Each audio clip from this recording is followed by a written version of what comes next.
व्यावसायिक असाल तर हा नियम कायम लक्षात ठेवा. प्रसंग कोणताही असो, संयम सुटता कामा नये. मागे एकदा झेपचा कार्यक्रम होता. त्यात काही एक्झिबिटर्सने पार्टिसिपेट्स केलं होतं. जनरली एक्झिबिशन झाल्यावरती मला अनेक मेसेज कॉल येतात. त्या दिवशी देखील आले. त्यात एका कॉलमध्ये समोरची व्यक्ती माझ्याशी बोलताना म्हणतंय, मॅडम तुमचा एक्झिबिशन फार छान झाला. मी बाहेर असल्याने उपस्थित राहू शकलो नाही. आणि पुढे त्यांनी मला थेट विचारलं, मॅडम मला तुमच्या एक्झिबिशनमध्ये असलेल्या एक्झिबिटरचा डेटा मिळेल का? पहिलं म्हणजे ही व्यक्ती एकीकडे एक्झिबिशन छान झालाय म्हणते, दुसरीकडे तीच व्यक्ती मी उपस्थित नव्हतो असंही म्हणते आणि त्यांना डेटा हवाय.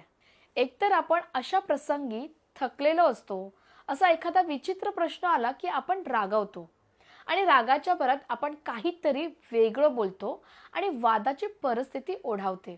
व्यावसायिक किंवा उद्योजका म्हणून तुम्ही अशा प्रसंगी संयम बाळगायला हवा. असा एखादा प्रसंग ओढावला तर कॉलवरती आर्ग्युमेंट न करता शांत राहून, सर ही माहिती सुरक्षेच्या कारणास्तव मी आपल्याला देऊ शकत नाही, एवढंच बोला. जितका वेळ आणि एनर्जी तुम्ही आर्ग्युमेंट करण्यात घालवणार आहात, ती एनर्जी तुम्ही चांगल्या कामात वापराल तर त्याचा उपयोग तुमच्या व्यवसायाला अधिक होईल.